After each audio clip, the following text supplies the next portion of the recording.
guys, thanks for joining us on Family Life Today here on YouTube. Make sure you subscribe. You don't want to miss any episodes, so hit the little bell and you'll get notifications and you won't miss anything. And if this encourages you, like it and share it with your friends. Yeah, share it with your friends. Yeah, welcome to Family Life Today. So here's a stat you don't hear every day. Okay. And it's a stat you should hear every day. I mean, it's a really important stat. Oh, no. Are you ready? You're going to teach me something right now, aren't you? You're going to like this. Okay. I think. A third of people have nothing saved for retirement financially. 1/3. Well, a little less than a third. 33% have nothing saved for retirement. That's depressing. Here's the question. How much do we have saved for retirement? More than that. More than zero? More than zero. Okay, I hope we're more than zero. Win.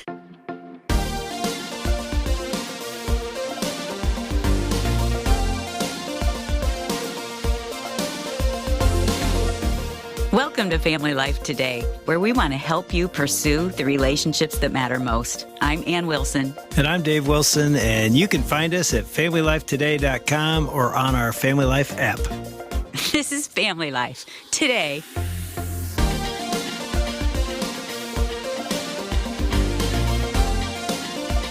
Today, this is Family Life Today. The funny thing is you have no idea. I kind of do. I have a little bit of an idea. You've been looking at the balance sheets? I don't look at it, but I hear our financial guy every 2 years talk about it. Every 2 years? It's like every 6 months now. Anyway, the reason we're talking about this, which we've never talked about on Family Life Today. This is an important topic. We have Chris Cagle with us today, who really, Chris, welcome to Family Life Today. First of all, thanks for being here. Thank you. Great to be here. And I mean, you have spent your life sort of thinking about this, wrote a book, obviously, we're going to talk about called Reimagine Retirement. But this wasn't like your life's work. You worked in IT most of your life, right? I did. IT, mainly in the financial services industry, and I even spent about 10 years working in social work in the juvenile court system right here in Florida, as a matter of fact. So, yeah. Yeah, it's pretty interesting. Not a professional finance guy. Yeah, so how'd you get into this? Because, I mean, we read your book, and our audience is going to love this conversation because it's so, helpful. You know better than anybody how critical this conversation is. And I'm going to say, too, this is helpful for every stage of life that you're in. If you're younger, don't think, I don't need to think about this. Oh, no. I wish I'd have been. Yeah. Seriously, I wish I'd been thinking and learning and making decisions when I was 20. Right. Not just when I'm 60. So, yeah, Ann, this is so critical. But, I mean, how did you get into this? This isn't your life work. Yeah, pretty simple. Actually, just got involved in the financial stewardship, financial coaching, counseling ministry in my local church. I kind of gravitated a little bit first for my own personal, needs in terms of planning my future and working out my own stewardship plan with my own family. And then just a desire to help others. That led to seeing the need. I started a blog, and the blog kind of led to the opportunity to write the book for B&H. And where can we find you at your blog? Yeah, it's retirementstewardship.com. Okay. A couple of words you don't always see together. Yeah. So I got the domain fairly easy. Yeah. So retirementstewardship.com is the blog. But you've also been married for almost 50 years. Yeah. Be 50 years next year. Congrats. Yeah, thank you. That's pretty cool. Well, help us start this conversation. How should we start thinking? I'm not going to say start, because hopefully we've been thinking about retirement, but how should we think about this? You call it Reimagine Retirement. Explain what that means. Right. Yeah, the Reimagine concept comes from this notion that all of us, really, regardless of our age in this current culture, are bombarded with kind of a worldly view of retirement. Work long, work hard, save as much as you can, and then retire to a life of just doing whatever you want to do, leisure, recreation. And we see pictures of people on the seashore, people on the golf course, people on the tennis courts. And we're here in Florida. In Florida, it's the kind of the Mecca. The Village is the largest incorporated retirement center in the world, I guess. I'm not sure. We drove through the Villages not too long ago. I was actually looking for a motorcycle on Facebook Marketplace, and we ended up down there. I have never seen more golf carts in my life. Golf carts everywhere. Right. Which is probably a good thing. Once you get about 80, maybe 90, maybe driving golf carts instead of motor vehicles might be a good idea. I'm not sure. Save a lot of gas. But in some ways, as we drove in there was this thought of this is the vision. And I'm not saying That anything. most Americans I'm not have. saying anything wrong or Right. right about it. It was just as you drove in here, Right. you thought, that's what retirement looks like. Yeah, I think there's this constant pressure to how can we amass enough wealth and do all these things in order to create heaven on earth for ourselves. You know, God doesn't promise us heaven on earth. He promises us heaven in eternity. Actually, he tells us that life is going to be full of trials and tribulations. But that doesn't mean that we can't enjoy things on this earth. And certainly living in a nice community or having a pool to go to or a tennis court to play tennis on or taking the occasional trip is not a bad thing. But in Reimagine Retirement, I'm trying to kind of recast that or ask my readers to reimagine what retirement would look like based on a kind of God-centered, Christ-exalting, God-honoring and glorifying view of retirement that would be informed by Scripture. That's really what my goal was. Okay, so What is teach us. that? What would that look like? Yeah, so, you know, it's based on the principle of stewardship, that we were created by God, created in God's image, we belong to him, and that everything that we have actually belongs to him, and that we also belongs to him, and that we've been given these things to steward in his behalf. And our mission as Christians, as believers, is to live our lives for him, to glorify him, to serve others, for the furtherance of God's kingdom on this earth for as long as we live. There's not a hard stop at 65. Or 70 or 75. And so, you know, the vision here is that God willing, as he enables us and gives us the gifts and the ability and the resources to do so, we continue to live our lives for him as long as we can, knowing that that will look different for someone who's 70 than someone who's 30, right? I'm not doing the same things now in my local church that I was doing all of the same things now at 70 that I did at 30, but I'm doing a lot of the same things. I was teaching in children's ministry when I was 30. I'm teaching in children's ministry when I'm 70. Matter of fact, I have a little girl in my class today, right now. Her first name is Allie. I taught Allie's mother in children's ministry. To me, there's nothing more glorious than that, more fulfilling than that for me personally, to know that I not only had the opportunity to impact her mother's life in a small way as a Sunday school teacher, but now I have her daughter in my class. Yeah, that's amazing. And those are the kind of things God has called me to do, and I think has called older people to do. I'm almost 70. I don't know how long I'm going to be able to do that, but I'm going to do it while it's today and while God gives me the ability to do so. So is it the right perspective? Is it God's perspective to have the thought that I will never retire? Yes. It's kind of a trick question. Yeah. You know, kind of there's a lot more nuance here than we sometimes imagine. It's not a black and white thing. So, you know, the world's retirement is I stop working for pay and I go on vacation for the rest of my life. The Bible gives us the freedom to stop working for pay. There's nothing in Scripture that prohibits that. What the Bible doesn't seem to give us the liberty to do in Christ is to not live for Jesus for the rest of our lives. And so part of mapping out a retirement, imagining a retirement, why the subtext or subtitle on the book is Planning and Living for the Glory of God, is to plan out that last phase of life in terms of what it might look like, of how am I going to serve Jesus more. If I have the resources to be able to stop working full time and don't have to work for pay, and meaning that I relieve that pressure and I have more time, how can I use those gifts, and they truly are gifts from God, to serve him more, serve others more, and glorify him, while at the same time playing a game of tennis, going to the pool, going to the beach, playing with the grandkids. I like to hike and fish. I do it whenever I can. But if all I ever did was go hiking and fishing, I'd get pretty bored. You know, God created me to do things, to make things, to work. The book is, for me, is an example of that. And, you know, I would say to your audience out there, if there's somebody out there, if you've thought about writing a book, go write a book. If you think it's going to serve people and lead people to Christ and lead people to a God-glorifying kind of view of something, then write about it. Share your life in that way. You can do it.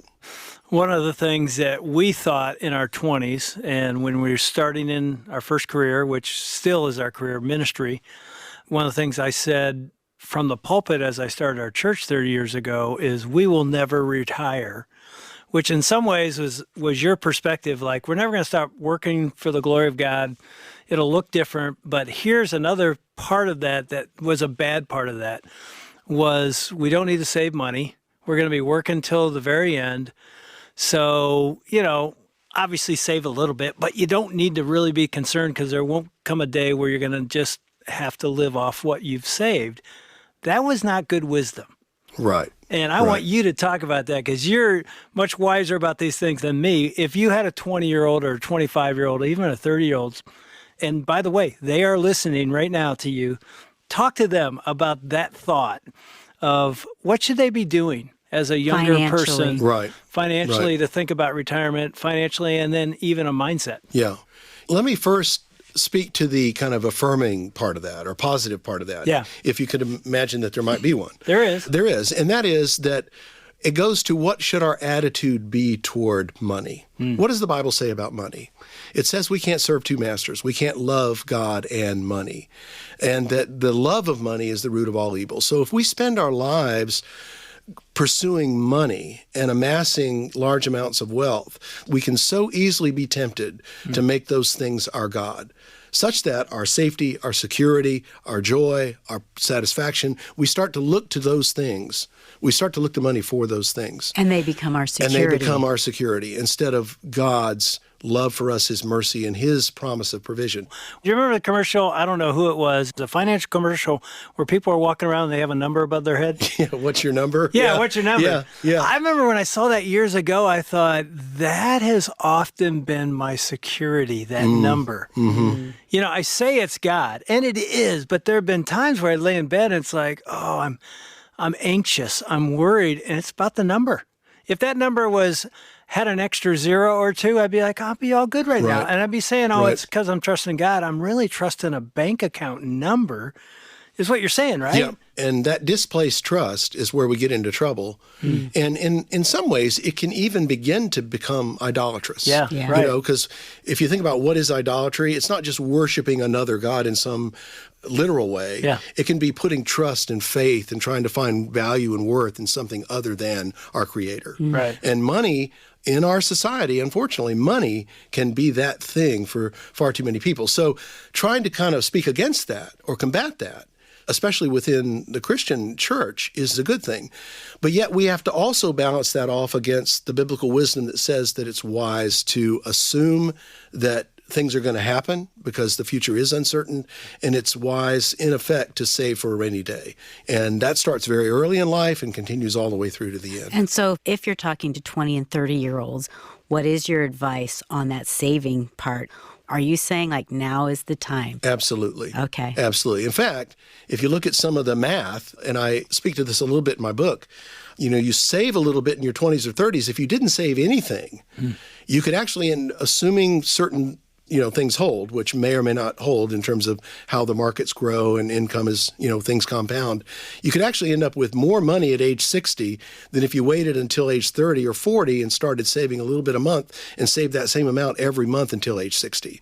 If you started at 20, saved until you were 30 and quit and didn't do anything, you could possibly end up with more money because of the way that compound interest. We have a real problem getting our heads around exponential growth. We understand 3 plus 3 plus 3 equals 9, right? We don't understand that 9 to the power of 3 is an exponential number, right? And how things compound that way. Yeah, I mean, and you've done this probably more than anybody. When you look at, I've seen it in Dave Ramsey's material, when you look at compound interest, like you said, at a 20-year-old or 25 or 28-year-old putting away $5,000 or $10,000 and just letting it compound. Exactly. It's crazy. It's like, why wouldn't we do that? Right. Because there's a lot of people that are paying off college debts and debts, and they're thinking, I don't have any extra money. Right. What do you say to them? Yeah. In the book, I use a word, and it's not a word that I came up with. It's a word that Ron Blue, well-known financial advisor, author himself, much more well-known than I am, came up with, called financial margin. It's about creating margin in our lives. Debt is a margin killer. And whether it's student loan debt, loading up too much on other installment loans, auto loans, mortgages, people, you hear about people being mortgage rich, house rich, mortgage poor, whatever, or vice versa. And not having the margin to save is a dangerous place to be. So getting out of debt, dealing with debt, minimizing debt is really tantamount to being able to create enough margin to do the other things that God, I think, really wants us to do with our money, which is to spend wisely, give generously, and save diligently. Doesn't mean save every penny you can get your hands on, like I was talking about a minute ago. But saving, if you're in a 401k plan and they match 2% of your contribution, salary dollar for dollar, then at least save that and get the free money. If I walked in here and threw a $100 bill on the table and said, "That's yours," would you pick it up? Oh, yeah. Probably would, right? Well, that's effectively what your employers are doing when they hand you free money. Non-biblical principle number one, don't say no to free money if it's given with integrity and with good intent, and honesty. Yeah, one of the things I would say as a pastor from the pulpit when we talked about money, and by the way, as you're a pastor talking about money, they think you're only going to talk about giving. But I used what I called the 10-10-80 plan. I'm sure you've heard of that. What do you think of that? 10, give 10, save 10, live on 80%. So give 10%, save 10%, live on 80%. Talk about that. Is that a good plan? Very, very reasonable plan, especially for young couples just starting out. What I tell people when it comes to, say, giving 10%, 10% is often referred to as the tithe. But, the tithe is not a law. Only give 10%. Don't give any more. Don't give any less. Right. I think it's in many ways reflective of a biblical principle, and it's a good starting place because if someone that is making $20,000 a year, if they're giving 20% of their gross income, that's $2,000. That's a lot of money. Some of the principles we see in the Bible about giving: sacrificial, proportional, and cheerful, generous giving out of the heart, right? Sacrificially and proportionality has a lot to do with how we should give. So I think 10-10-80 is a great place to start. But I tell people, if you're giving 5% and you'd like to give 10, make that your goal. If you're giving 10%, think about 15%. God loves a cheerful giver. He's made a lot of promises to us in his word that aren't always absolute, but he's made a lot of promises that seem to say that there's these blessings that accrue to people that have generous hearts, live generous lives, give of themselves to others, give of their finances to others.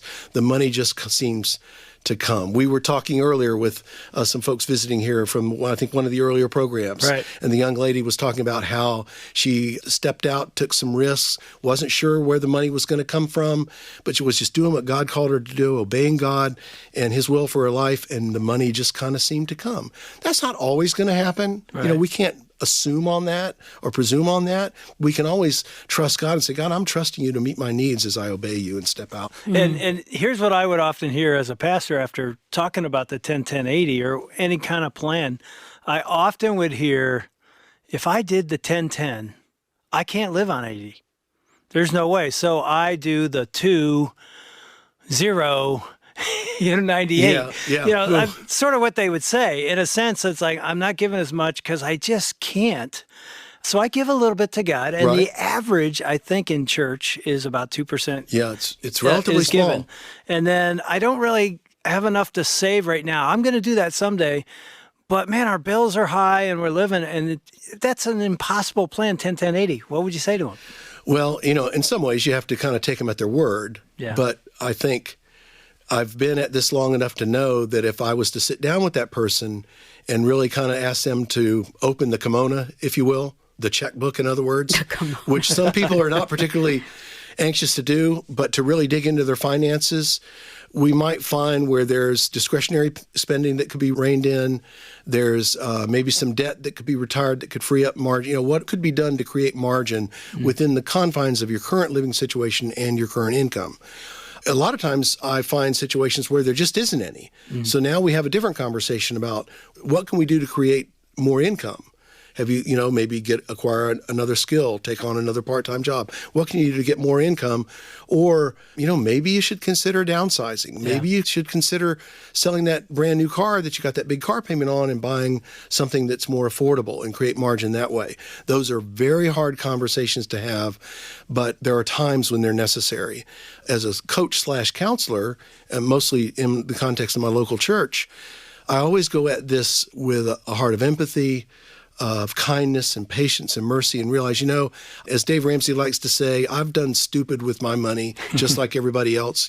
He likes that word. Yeah. I don't use that word a lot, but he likes it. But I've done stupid things with my money. I've made mistakes. I wish I could do over some of the things. And that's really my heart when I'm engaging with a younger person, is to realize, it's tough. And there's so much pressure to buy, consume, to have more, and to war against that in our hearts and in our minds as Christians can be very challenging, especially when you're young, just starting out. And I think we all know that this topic can create a lot of conflict in our marriages. Oh, yeah. And it's a hot topic. And a lot of times you have a spender and a saver. Right. Chris, I am the spender. And it's not for me. And this has created tension in our marriage. Did she just say that out loud? Yes, she did. I did say she it. did. Yeah. And I like to spend on other people. She does. So that does create tension in our marriage. But I think even as a couple, having this conversation, when you're not heated about it, when there's not already conflict on the table, but just to talk about how do we feel about our retirement? Even if you're in your 20s, 30s, 40s, it's a great topic.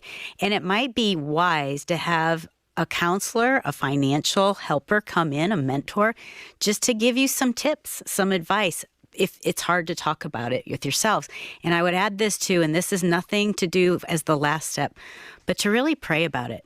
Because God talks a lot in the Bible about money, and it's a topic that he addresses. And so I think it's a great topic to talk to him about too. And I would just add, so true.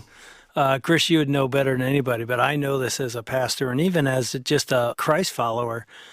If you want to know where your heart is, money is a great indicator. We often sort of want to put our head in the sand and pretend it isn't, but we always say, if you want to know what's important to me, look at my calendar, look at my money. Mm-hmm. And it does reveal. I can say anything I want about my walk with God. If it's not showing up in my calendar that I'm spending time there, or if I'm not able to show you my checkbook and go, look, I'm generous and I give because it's an overflow of what God's done in my life, it's a great gut check. I know this program for people is going to be like, wow, like Ann just said, we need to have a conversation in our marriage. It's time to talk about this. It may lead to conflict. It may be one of the best conversations ever, especially if you're younger or older. But man, if you made decisions now that were different than you've been making because you want to be a great steward, as Chris said, that's the term, it could be a legacy-changing moment in your marriage. Absolutely.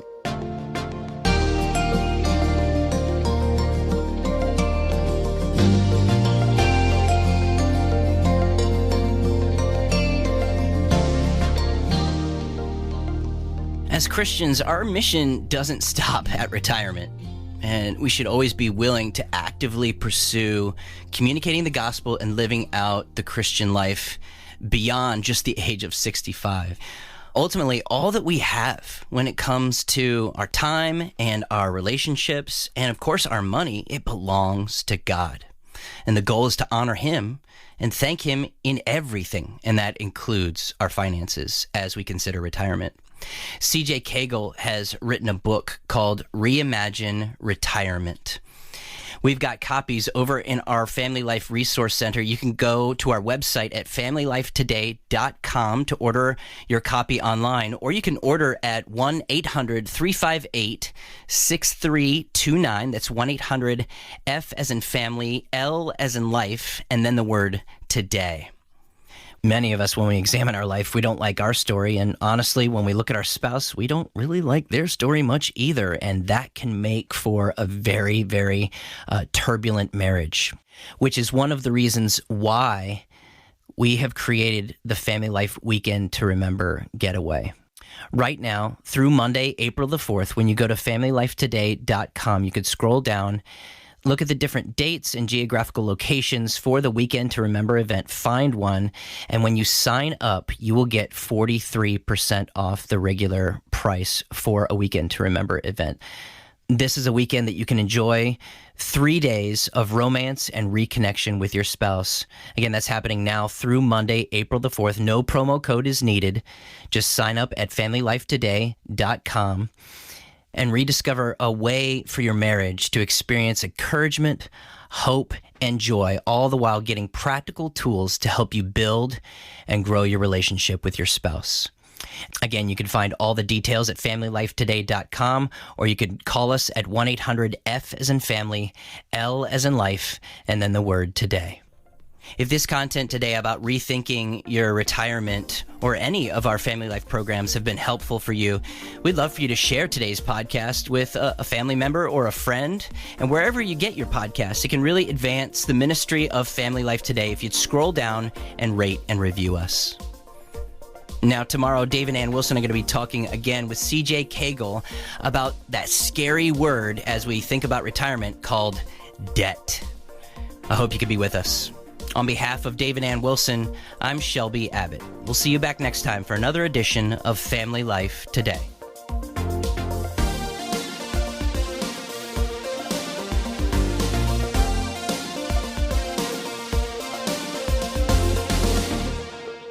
Family Life Today is a production of Family Life, a crew ministry, helping you pursue the relationships that matter most.